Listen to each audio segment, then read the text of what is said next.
My stepfather said I'd never amount to anything without the family money, so I bought the family business and fired him. I was 16 when Richard married my mom and moved us into his mansion. He owned Hartwell Construction, the biggest contracting company in 3 counties. At family dinners, he'd lean back in his leather chair, swirling his whiskey, talking about legacy and bloodlines like some kind of king. "This business stays in the family," he'd announce, pointing his glass at Kevin. "Real family." The message was crystal clear. I wasn't real family. My biological father had died when I was 8. Mom struggled for years before meeting Richard at her grief support group. At first, he seemed like a savior, paying off our debts, moving us out of our cramped apartment into his sprawling estate. But the honeymoon phase ended quickly. When I graduated high school with a 4.2 GPA, Richard offered me a job in the warehouse, minimum wage, loading trucks at 5 a.m., while his biological son, Kevin, got the corner office despite barely passing community college. "You should be grateful," Richard said when I asked about advancement opportunities. "Without our name, you're nothing. No connections, no money, no future. At least I'm giving you honest work." Kevin smirked from behind his desk, feet up, playing games on his computer. That night, I made a decision that would consume the next 12 years of my life. I enlisted in the Army Corps of Engineers the following Monday. Spent 4 years learning construction from the ground up. While Kevin partied through college on Daddy's dime, I was building bridges in Afghanistan, learning real leadership under pressure. Used my GI Bill for civil engineering at State, graduated summa cum laude while working graveyard shifts at Morrison and Associates, Richard's biggest competitor. Richard laughed when he heard about my degree. "Playing in the dirt won't make you family, boy?" By 25, I was running major projects for Morrison. By 30, I was partner specializing in fixing the messes Hartwell Construction left behind. Every bid we won, every contract we stole. I thought of Richard's words. Last month, Richard had a massive heart attack during a board meeting. While he recovered, Kevin ran the company straight into the ground. 3 major lawsuits, 2 OSHA safety violations, and a sexual harassment claim that made the local news. Their biggest investor, Henderson Development, pulled out completely. The bank called in their loans. Hartwell Construction was hemorrhaging money faster than a burst pipeline. That's when I made my move. I'd been quietly courting their clients for years, building relationships, proving our superior work quality. When I offered to buy Hartwell Construction for 60 cents on the dollar, the desperate board didn't hesitate. The closing was yesterday. Today was my first day as CEO. I walked through the front doors at exactly 8 a.m., past the lobby where my high school photo still wasn't displayed with the other family pictures. Just Richard, Kevin, and Richard's father, who'd started the company. Richard's assistant, Sarah, looked confused when she saw me in a 3-piece suit. "He's in his office," she said nervously, "but he's not expecting any appointments this early." "Oh, he's expecting me," I said, straightening my tie and checking my watch. "He just doesn't know it yet." I pushed open his office doors without knocking. Richard sat behind his massive oak desk, the same one where he'd signed my minimum wage paperwork 16 years ago. He looked up, annoyed and pale from his recent hospital stay. "What the hell are you doing here?" I smiled and placed the ownership papers directly on top of his morning coffee. "Cleaning house." Richard's face went through several emotions as he read. Confusion, disbelief, then slow-burning rage that made his neck veins bulge like ropes. "This is impossible," he muttered, flipping through pages with shaking hands. "The board would never sell to some nobody." "The board voted unanimously," I interrupted, settling into the chair across from him like I belonged there. Turns out they weren't thrilled about Kevin's sexual harassment lawsuit or the 3 OSHA violations that nearly shut down the Riverside project. Funny how liability insurance premiums skyrocket when you ignore safety protocols. His face turned the color of raw beef. "You manipulative little... You orchestrated this whole thing." "For 16 years, I confirmed, crossing my legs casually. "Ever since you told me I'd never amount to anything without your precious family name." Richard stood up so fast his chair rolled backward and slammed against the window. "This company has been in my family for 3 generations. My grandfather started it with his bare hands during the Depression. You can't just waltz in here. And actually, I can." I did. "And now I need to discuss your severance package." The word severance hit him like a physical blow. His mouth opened and closed like a fish gasping for air. You're firing me?" "Effective immediately." I pulled out a prepared manila envelope, sliding it across the desk. 2 weeks' pay as required by state law. Your company car keys, building access card, company credit card, and corporate American Express need to be surrendered before you leave today." For a moment, I genuinely thought he might have another heart attack. His left hand clutched his chest, and his breathing became labored and wheezy. 16 years, he wheezed, leaning heavily on the desk. 16 years I put a roof over your ungrateful head, fed you, clothed you, gave you opportunities you never would have had. And reminded me every single day that I wasn't really family, I said, keeping my voice steady and professional, that I was nothing without your name, that I should be grateful for scraps. The office door burst open and Kevin stumbled in looking like he'd been up all night drinking. His hair was disheveled, his shirt wrinkled, and he reeked of alcohol and cheap perfume. "Dad, what's going on?" security called and said. He stopped mid-sentence when he saw me sitting in the client chair like I owned the place, which technically I did now. "What's he doing here?" Kevin demanded, pointing at me with a shaky finger. "Explaining your severance package," I said pleasantly, pulling out a second envelope. 2 weeks' pay, same as your father. Company property needs to be returned by 5 p.m. today." Kevin's bloodshot eyes darted between me and Richard. "Severance? What the hell is he talking about?" "Show him the papers," I told Richard. Kevin snatched the ownership documents, his lips moving as he struggled to read the legal language. I watched comprehension dawn on his face like a slow-motion train wreck. "This can't be legal," he said, his voice cracking. "You can't just steal our company. I didn't steal anything. I purchased it through proper legal channels after your mismanagement drove it to the brink of bankruptcy." "Mismanagement?" Kevin's voice shot up an octave. "I've been working here for 3 years," I cut him off. "During which time you've been sued twice for sexual harassment, cited for safety violations that cost the company $180,000 in fines, and lost 3 major contracts due to missed deadlines and substandard work. Those lawsuits were..." Kevin snarled, stepping closer to my chair. "That secretary was asking for it, wearing those tight skirts bending over my desk." "Stop talking," Richard said quickly, shooting his son a warning look. "Kevin, just stop talking, right now." But Kevin was on a roll, alcohol loosening his tongue. "You think you're so smart stealing our company, but you'll run it into the ground within a year. You're not real family, you never were. You're just some loser my dad felt sorry for." The words hung in the air like smoke. Even Richard looked uncomfortable now. "You're absolutely right," I said calmly, standing up and straightening my jacket. "I'm not real family. Real family covers for each other's crimes. Real family looks the other way when employees get sexually assaulted. Real family values bloodlines over competence." I walked closer to Kevin, close enough to smell the stale alcohol on his breath.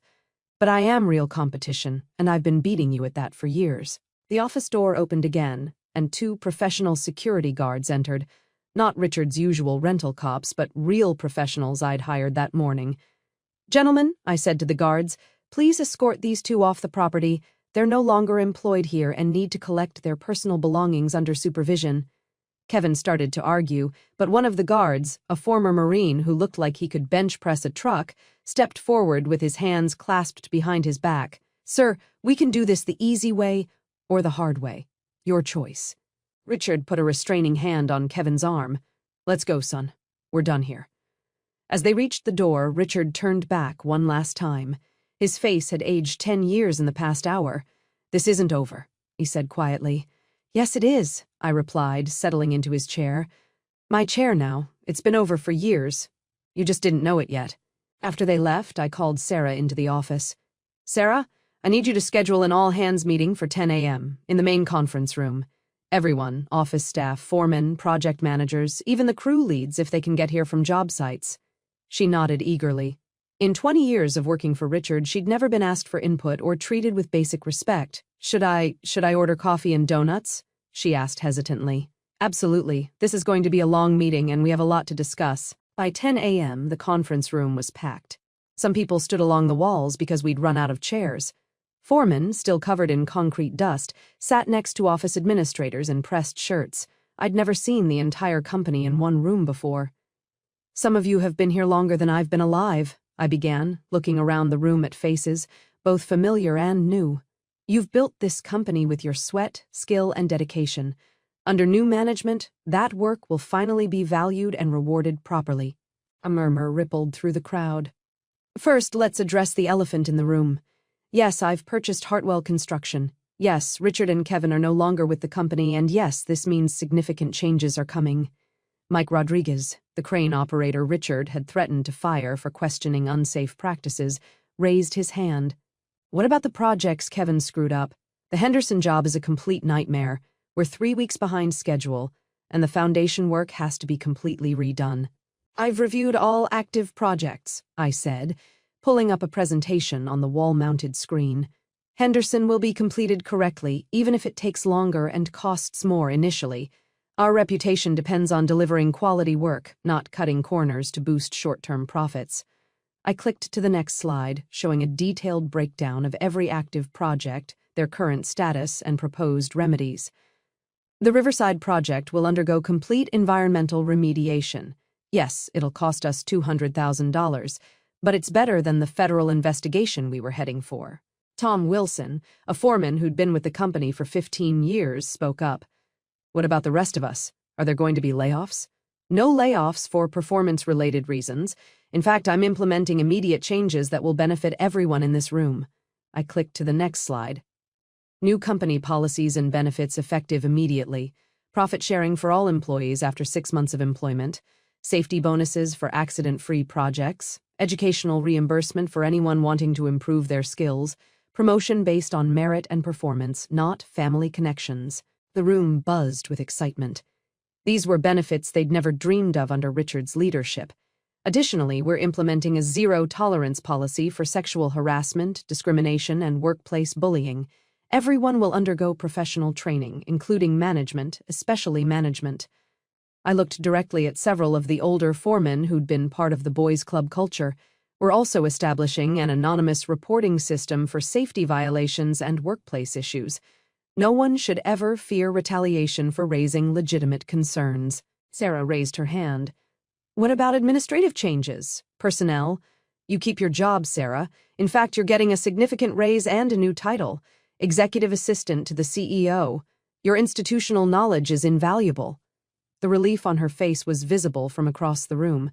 I know change can be scary, I continued, but I've spent 12 years preparing for this moment. I've seen how successful companies operate, how they treat their employees, and how they build lasting relationships with clients. Danny Martinez, one of the younger workers, called out, "What about the sexual harassment stuff? Are you going to clean house there too?" Anyone with substantiated complaints in their personnel file will undergo mandatory retraining. Anyone with multiple violations will be terminated. We're building a workplace where everyone can do their job without fear or harassment. The meeting lasted 2 hours. People asked questions about everything from vacation policies to equipment upgrades. For the first time in company history, employees felt heard. As the crowd dispersed, Mike Rodriguez approached me. I just wanted to say thank you. Richard would have fired me last month for complaining about the unsafe scaffold on the Henderson project. 3 guys could have been seriously hurt. That's exactly why those reports are important, I said. Safety isn't negotiable. Over the next weeks, word spread through the construction industry like wildfire. Hartwell Construction had new leadership, new standards, and new integrity. 3 major developers who'd stopped using Richard's company called within the first month. Henderson Development, ironically the investor who'd pulled out, wanted to discuss a new project. We heard about the changes, their project manager explained during our meeting. The commitment to quality and safety, that's the kind of partner we want. The local newspaper ran a front-page story. Family business gets fresh start under new leadership. They interviewed employees who praised the improved workplace culture and transparent management style. It's like working for a completely different company, Sarah told the reporter. We actually have a voice now. The article included a photo of me standing in front of the company headquarters with a group of employees. Everyone was smiling, something that had been rare under Richard's reign. But not everyone was happy with the changes. Richard tried to start his own competing construction firm, calling it Heritage Construction and marketing himself as an experienced industry veteran, but no bank would finance him. The OSHA violations, EPA investigation, and sexual harassment lawsuits had made him toxic to lenders. He also tried to recruit former Hartwell employees, promising them higher wages and a real family atmosphere. Only 2 people left, both friends of Kevin's who'd been part of the workplace harassment problem. Kevin bounced between jobs for months, unable to explain the gap in his resume without admitting he'd been fired from his own family's company. Finally, he took a position as an assistant project manager at a small firm in Florida, far from anyone who knew his history. Mom called me 3 weeks after the takeover. Richard says you humiliated him in front of the entire company, that you planned this revenge for years. I planned to succeed for years, I corrected. Richard's humiliation was his own doing. He's your stepfather. He raised you, gave you opportunities. He housed me and made sure I knew I wasn't really family every single day for 16 years, I said. There's a difference between raising someone and tolerating their presence. Mom was quiet for a long moment. I could hear Richard in the background, probably coaching her on what to say. He's talking about contesting the sale, says, you manipulated the board, used inside information. The board made a business decision based on financial performance and legal liability. If Richard wants to contest it in court, that's his choice. But he should know I've documented every safety violation, every harassment complaint, every corner he cut to boost profits. This is tearing our family apart. That stung more than I expected. Despite everything, Mom had always been caught in the middle trying to keep peace between Richard and me. No, Mom. Richard tore our family apart 16 years ago when he decided I wasn't good enough to be part of it. I just stopped pretending otherwise. 6 months later, Hartwell Construction had its best quarter in 5 years. The Henderson project finished early and $50,000 under budget. 3 more major contracts were signed, including a $2.3 million municipal building project.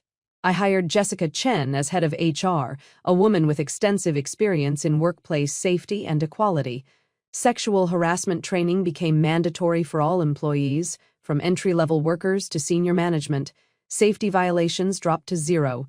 Employee turnover fell to the lowest rate in company history. The anonymous reporting system resulted in several process improvements and 1 termination for theft.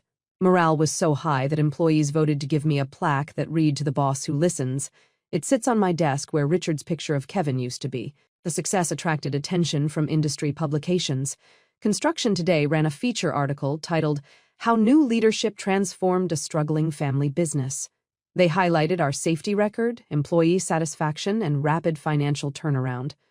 The reporter asked about my background and the transition from the previous management. Change is never easy, I said diplomatically, but sometimes it's necessary for growth and improvement. Richard was quoted in the same article, though his comments were relegated to a small sidebar.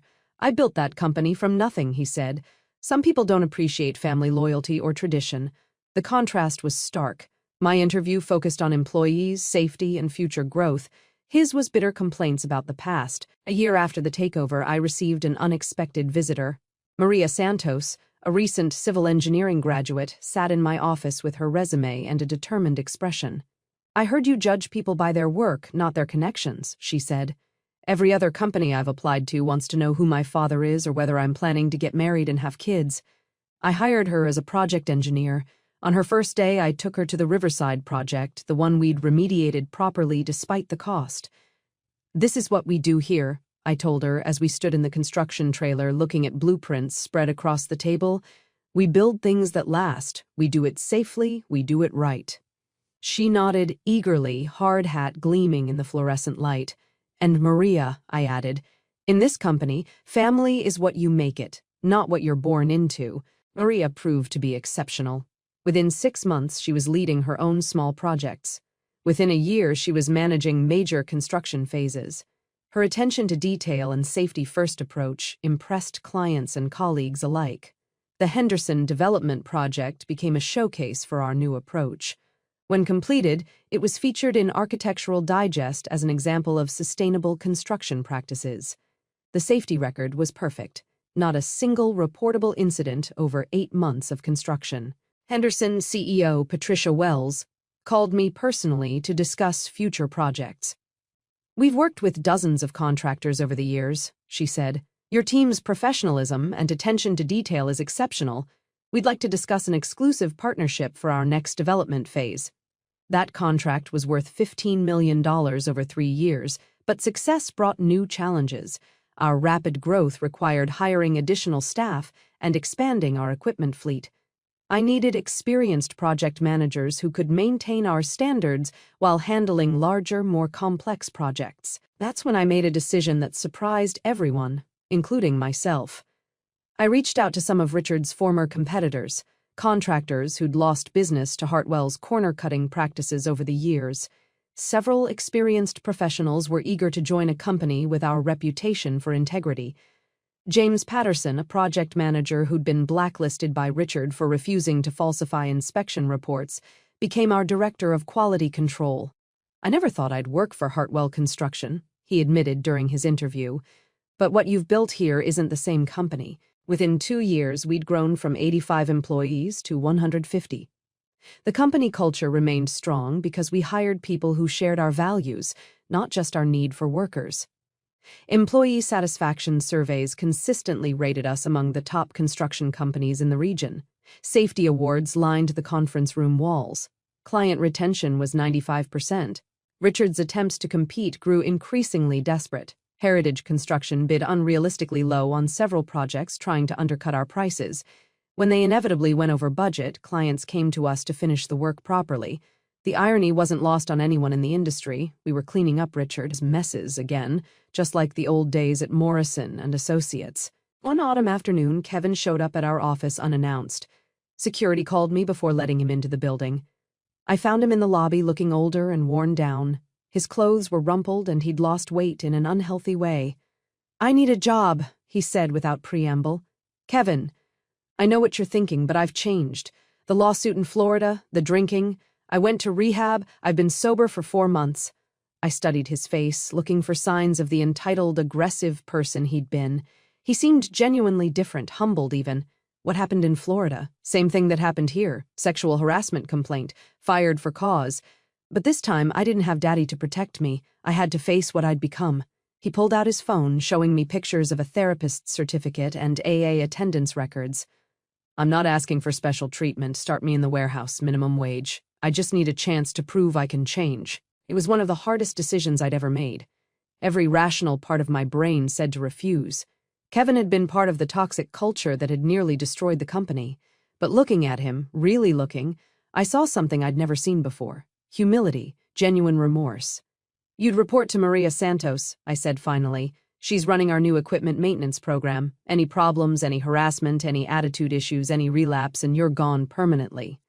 Kevin nodded rapidly. "I understand. Thank you. Thank you for the chance." "Don't thank me yet. Thank me in 6 months if you're still here and doing good work." Kevin's return shocked everyone, including our employees. Several people expressed concerns, remembering his previous behavior. I addressed it in a company-wide meeting. "We're giving Kevin a probationary opportunity to prove he's changed. If anyone experiences harassment or inappropriate behavior, report it immediately. Zero tolerance means zero tolerance." Kevin started in the equipment yard maintaining trucks and machinery. He showed up early, stayed late, and kept his head down. No one reported any problems. After 3 months, Maria came to my office. "I hate to admit this, but Kevin's doing good work. He's thorough, reliable, and respectful to everyone on the team." Surprised? Honestly, yes. I was expecting him to revert to his old behavior once the novelty wore off, but he seems genuinely committed to changing. 6 months later, Kevin had earned a small promotion to equipment coordinator. He'd also started attending company safety meetings and contributing useful suggestions. The real test came during our annual holiday party. In the past, these events had been problematic. Too much drinking, inappropriate behavior, several incidents that HR had to handle. Under new management, we'd restructured the party. Professional venue, limited alcohol, families welcome. Kevin attended alone, nursing a single soda water all evening. When Maria's daughter asked him about the big trucks in our equipment yard, Kevin spent 20 minutes patiently explaining how excavators work, letting her sit in the driver's seat while her mother took pictures. "Thank you," Maria told me later, for giving him the chance to become a better person. 3 years after taking over the company, I received a call that changed everything. "This is Patricia Wells from Henderson Development. We'd like to discuss something significant with you." When I arrived at her office, I found not just Patricia, but representatives from 3 other major development companies. "We've been talking," Patricia began, "about the possibility of a regional partnership, exclusive contracts for all our projects over the next 5 years. The numbers they presented were staggering. $50 million in guaranteed work with potential for much more if performance targets were met." "Why us?" I asked. "Because you've proven that integrity and profitability aren't mutually exclusive," said Michael Torres from Torres Development. "Every project on time, on budget, zero safety incidents, that's worth a premium to us. The partnership would require expanding to nearly 300 employees and opening satellite offices in 2 neighboring states. It was exactly the kind of growth I dreamed about during those early years in the Army, learning my trade while Richard disparaged my ambitions. But the expansion also meant I needed someone I could trust completely to help manage operations, someone who understood the company culture and shared our values. I promoted Maria to Vice President of Operations. At 28, she became the youngest VP in the company's history. Kevin, now a reliable equipment manager, was among the first to congratulate her. "She earned it," he told me after the announcement, "and honestly, seeing her succeed makes me proud to work here." The irony wasn't lost on me. The woman Richard's generation had tried to exclude was now helping lead the company into its most successful era. Year 4 brought new challenges. The rapid expansion strained our systems and culture. Some of the new hires in the satellite offices didn't fully embrace our safety-first, integrity-focused approach. We had our first major incident in 3 years.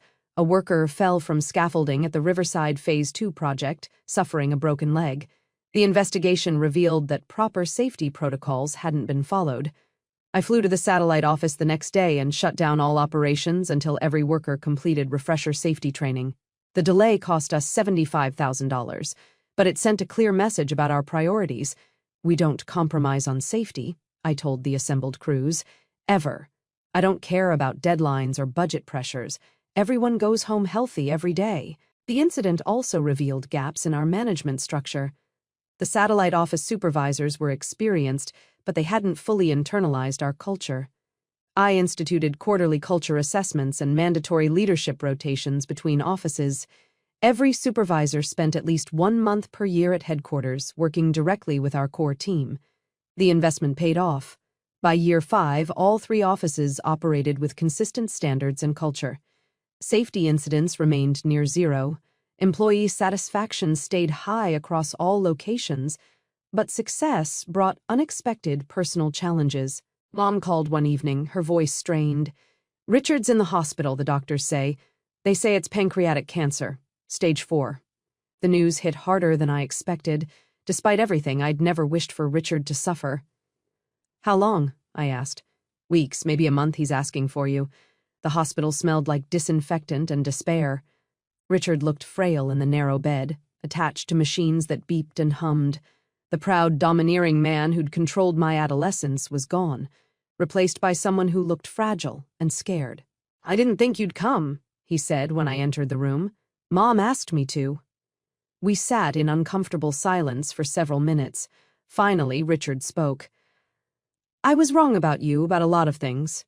"Richard, let me finish.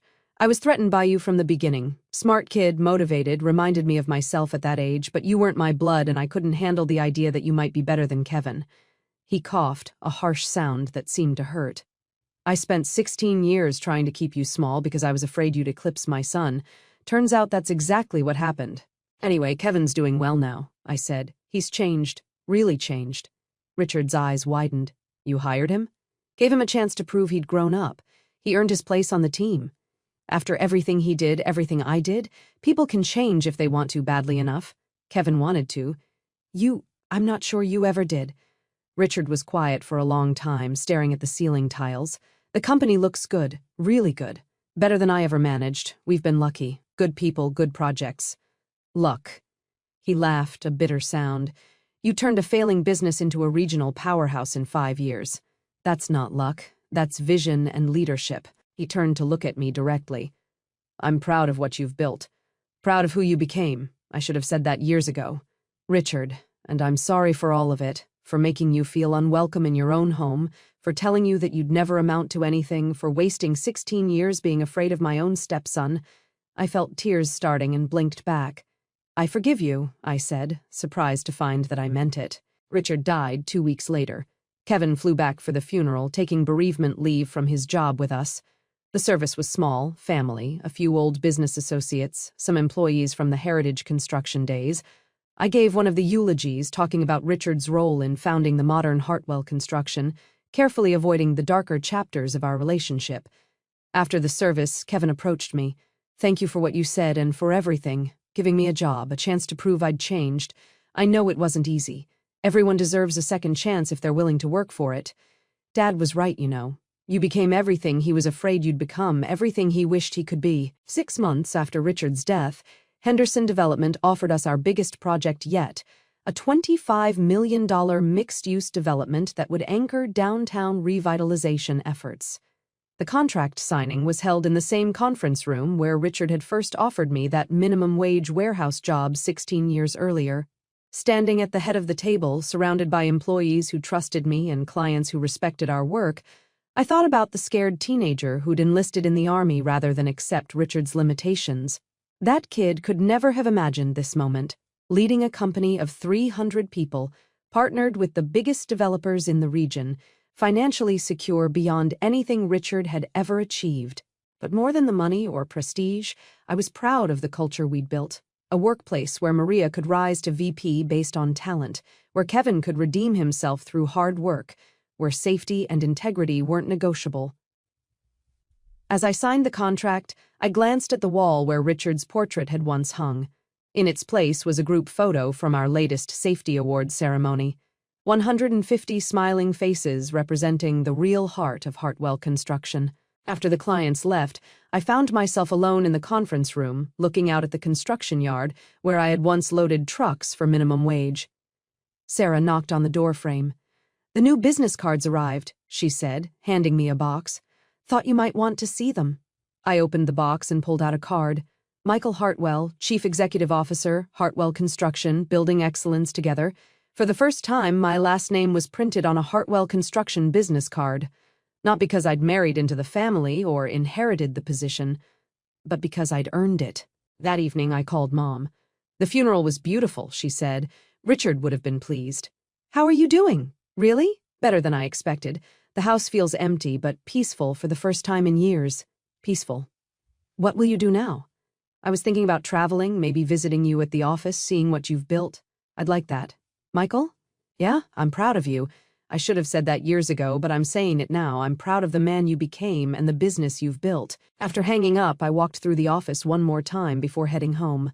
The desks were empty, computers sleeping, but evidence of our success was everywhere. Project photos lined the walls. Safety awards filled display cases. Employee recognition certificates covered an entire bulletin board. In my office, I sat at the desk that had once been Richard's throne of power. The ownership papers that had started this journey were framed on the wall, not as a trophy, but as a reminder of how far we'd all come. Tomorrow would bring new challenges, new projects, new opportunities to prove that success built on integrity and respect was more lasting than anything achieved through fear and favoritism. But tonight, I allowed myself a moment of satisfaction. Richard had been wrong about everything that mattered. I'd amounted to something without the family money. I'd built something better than he ever imagined. And I'd done it by becoming exactly the kind of leader I'd wished for when I was 16 and loading trucks at 5 a.m., dreaming of something better. The company that had once been Richard's legacy was now something entirely different, a place where talent was rewarded, safety was paramount, and family was defined by commitment and respect rather than bloodlines. Richard said I'd never amount to anything without the family money. He was wrong. I'd amounted to everything because I'd learned to build my own family, my own legacy, and my own definition of success, and that, more than any dollar amount or business achievement, was worth everything I'd sacrificed to get it.